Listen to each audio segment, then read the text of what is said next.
सोमनाथ सूर्यवंशी प्रकरण संपूर्ण महाराष्ट्राने पाहिल्याच्या नंतर पुण्यामध्ये सुद्धा अगदी तशाच प्रकारचं एक प्रकरण घडलेलं होतं, ज्यामध्ये कोथरूड पोलिसांनी काही मुलींना एका बेपत्ता महिलेच्या तक्रारीच्या संदर्भात चौकशीसाठी याच कोथरूड पोलीस ठाण्यात आणलं। मात्र इथे आणल्याच्या नंतर त्यांच्यावरती त्यांना शारीरिक मानसिक त्रास दिला गेला, जातीवाचक शिवीगाळ केली गेली आणि या संपूर्ण प्रकरणामधली FIR दाखल करण्यासाठीचा लढा जेव्हा उभारला गेला त्यावेळी सरळ असं लिहून देण्यात आलं की प्राइमा फेसी आम्हाला या सगळ्यात काही तथ्य आढळत नाही, आम्ही अॅट्रॉसिटी अंतर्गत गुन्हा दाखल करू शकत नाही।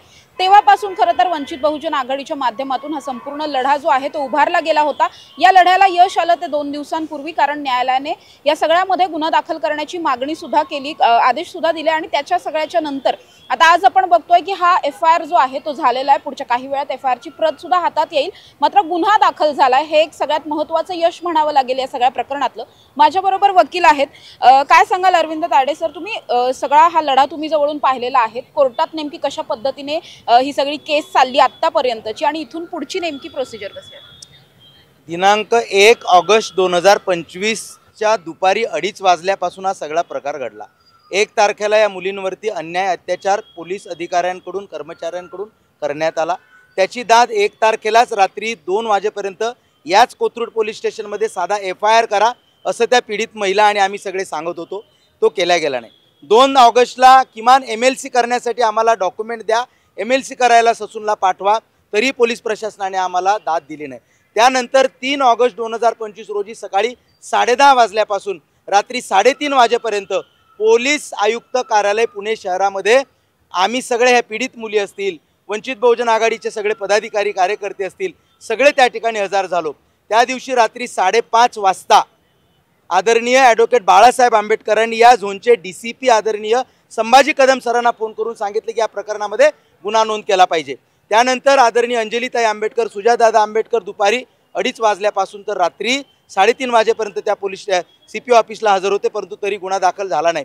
मग नंतर आम्ही माननीय न्यायालयामध्ये बाजू घेऊन गेलो आणि न्यायालयामध्ये क्रिमिनल MA 479/2025 नुसार आम्ही गुन्हा दाखल करा म्हणून असं पिटिशन फाईल केलं आणि 11 नोव्हेंबर 2025ला आदेश आलेला आहे, या सगळ्या आरोपींवरती गुन्हा दाखल करा अशा प्रकारचा आदेश आलेला आहे। त्या गुन्ह्याचा तपास ACP दर्जाच्या पोलीस अधिकाऱ्याकडे द्या असा आदेश आलेला आहे।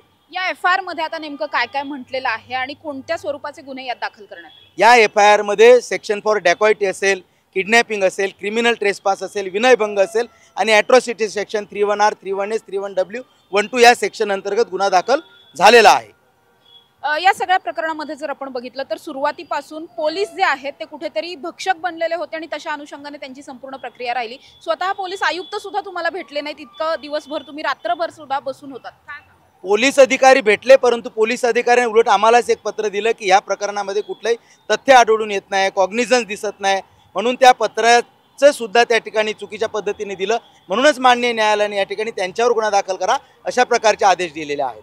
या सगळ्या प्रकरणात आणखी एक महत्त्वाचं असं की तुम्ही महिला आयोगाच्या अध्यक्षा ज्या आहेत रुपाली चाकणकर, त्यांच्या विरोधात सुद्धा एक पाऊल उचलणार आहात, ते नेमकं प्रकरण काय?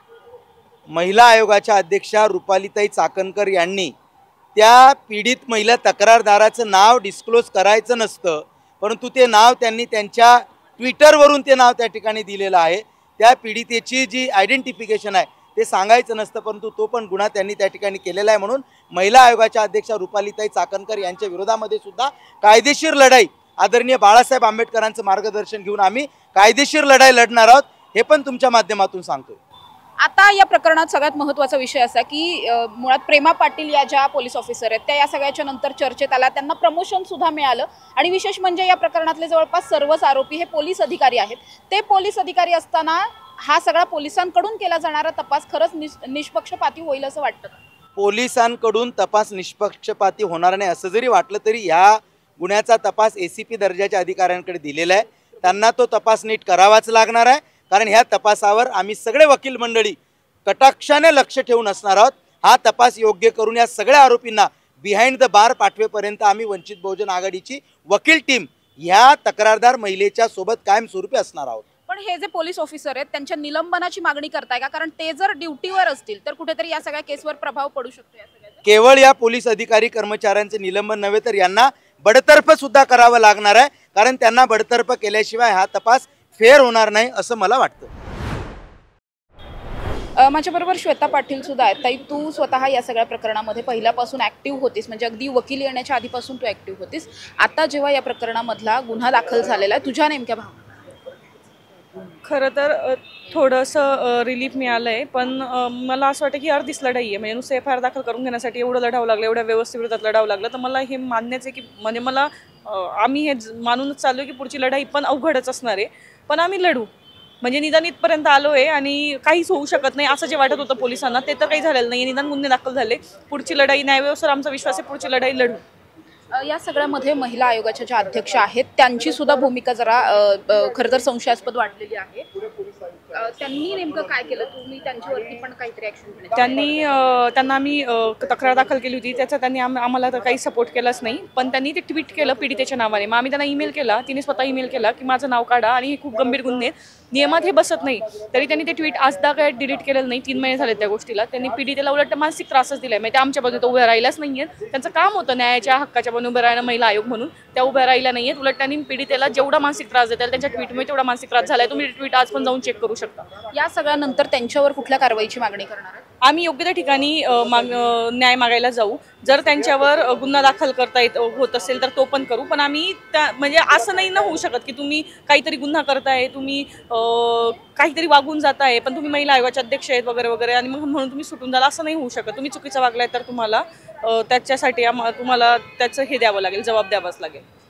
नक्कीच आपण बघतोय या संपूर्ण प्रकरणामधला आता गुन्हा जो आहे तो दाखल झालेला आहे. 8 जणांच्या विरोधातला हा गुन्हा याच कोथरूड पोलीस ठाण्यामध्ये दाखल झाला आहे. त्यामुळे आता इथून पुढची जी प्रक्रिया असणार आहे ती सगळीच कायदेशीर प्रक्रिया नेमकी कशा पद्धतीने होते. आणि दुसरी महत्त्वाची गोष्ट या सगळ्यातली की जे या सगळ्यातले आरोपी आहेत ते सगळे पोलीस अधिकारी असल्यामुळे त्यांचं निलंबन किंवा ते बडतर्फ होतात का हे सगळंच पाहणं अतिशय महत्त्वाचं असणार आहे. कॅमेरा पर्सन शिवाजी साळुंखेंसह समृद्धी जाधव, टॉप न्यूज मराठी, पुणे.